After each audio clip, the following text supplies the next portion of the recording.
नमस्कार, मैं हूं लीला। स्वागत है आपका हमारे चैनल में। आज का विषय है शरद पूर्णिमा पर खुले आसमान के नीचे खीर कब रखें और ग्रहण का समय कब से कब तक है, सूतक काल कब से कब तक लगेगा।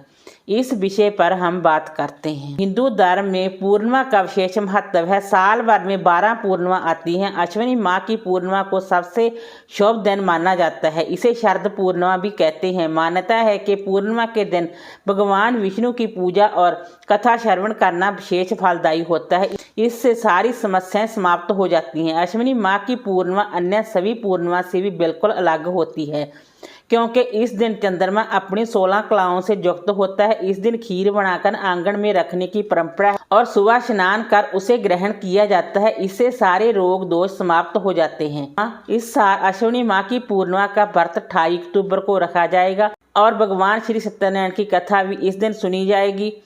स्नान दान व्रत की पूजा 28 तारीख को ही होगी, यानी कि 28 अक्टूबर को ही है। इस दिन रात्रि में भगवान श्री हरि विष्णु और माता लक्ष्मी की पूजा आराधना की जाती है। इस दिन खीर बनाकर आंगन में भी रखी जाती है, क्योंकि इस दिन चंद्रमा से अमृत वर्षा होती है और उस खीर को ग्रहण करने से सारे रोग समाप्त होते हैं। लेकिन इस साल शरद पूर्णिमा के दिन ही साल का आखिरी चंद्र ग्रहण लगने जा रहा है, तो वो खीर पूरी रात बाहर नहीं रख सकते, नहीं तो वो दूषित हो जाएगी।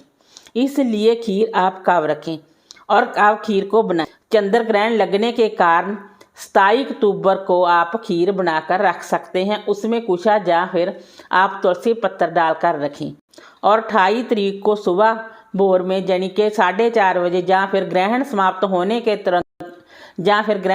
होने के बाद आप खीर को खुले आसमान के नीचे किसी मलमल के कपड़े या छलनी से ढक कर रख सकते हैं और स्नान आदि करने के बाद आप उसे खीर को ग्रहण कर सकते हैं।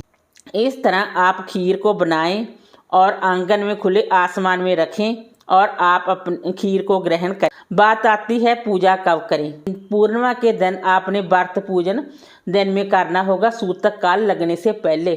सूतक काल लगने से पहले आप पूजा कर लें और भगवान श्री सत्यनारायण की कथा कर लें और जो भी आपके पूजा संबंधी कार्य है वो आप सूतक काल लगने से पहले कर लें, क्योंकि ग्रहण रात के समय लगेगा। उस समय आप कोई भी कार्य नहीं कर सकते। इसलिए आप दिन में सूतक काल लगने से पहले सभी पूजा के कार्य संपन्न कर लें। ग्रहण 28 अक्टूबर की रात 1:05 से लगने जा रहा है और समाप्ति 2:23 पर होगी। इसलिए ग्रहण समाप्त होने के बाद आप खीर को खुले आसमान में उस समय भी रख सकते हैं। 2:23 के बाद खीर को खुले आसमान के नीचे रख सकते हैं और सुबह स्नान करने के बाद उसे ग्रहण कर सकते हैं, जो कि शुभ रहने वाला है।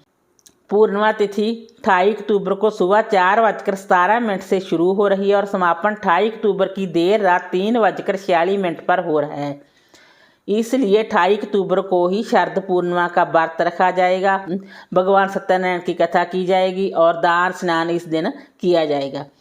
अब मैं बात करूंगी सूतक काल के बारे में। 28 अक्टूबर को ग्रहण लगने जा रहा है। ग्रहण लगने से 9 घंटे पहले सूतक काल लग जाता है। सूतक काल में पूजा पाठ वर्जित है, यानी कि चंद्र ग्रहण के दिन दोपहर 3 बजे से सूतक काल लग जाएगा और ग्रहण की शुरुआत 28 अक्टूबर की रात 1:05 से होगी, जो कि रात के 2:23 तक रहने वाला है। शरद पूर्णिमा के दिन सूतक काल दोपहर 3 बजे लगने जा रहा है। सूतक काल लग जाने के बाद पूजा पाठ वर्जित रहता है। इसलिए आप पूर्णिमा व्रत की पूजा अर्चना सब कार्य आप सूतक काल से पहले ही संपन्न कर लें। सूर्य ग्रहण हो या फिर चंद्र ग्रहण हो, गर्भवती महिलाओं को अपने पेट पर घेरू लगाकर रखना चाहिए। इससे पेट में पाल रहे शिशु पर ग्रहण का नकारात्मक प्रभाव नहीं पड़ता। गर्भवती महिलाओं को चंद्र ग्रहण के समय नुकीली चीज़ें जैसे कैंची, सुई आदि नोकदार वस्तुओं से दूर रहना चाहिए। बहुत सी महिलाएं इस समय सिलाई बुनाई कर लेती हैं, जो कि सही नहीं है। गर्भवती महिलाओं को इस नियम का पालन अवश्य करना चाहिए। साथ ही अगर भोजन पका लिया है तो उसमें भी कुशा या तुलसी दल डालें, ताकि ग्रहण में भी भोजन शुद्ध बना रहे। साथ ही चंद्र ग्रहण खत्म हो जाने के बाद जल में गंगा जल डालकर स्नान अवश्य करना चाहिए, चंद्र ग्रहण के समय गर्भवती महिलाओं को मंत्रों का जाप, हनुमान चालीसा या धार्मिक किताबें पढ़नी चाहिए। ग्रहण काल में या ग्रहण के बाद दान अवश्य करना चाहिए। ऐसा करने से माँ और संतान का अच्छा विकास होगा और आरोग्य की प्राप्ति होगी। शरद पूर्णिमा के दिन खीर किस पात्र में रखें? खीर को आप मिट्टी या चांदी के बर्तन में ही रखें, या फिर आप स्टील, पीतल के बर्तन में रख सकते हैं। जो भी आपके पास बर्तन उपलब्ध है, आप उस बर्तन में भी खीर को रख सकते हैं। आप ध्यान रखें कि खीर को सुरक्षित स्थान पर ही रखें, इसे कोई जानवर जूठा ना कर सके। वीडियो अच्छी लगी हो तो लाइक कीजिए, शेयर कीजिए, सब्सक्राइब कीजिए। Thanks for watching this video.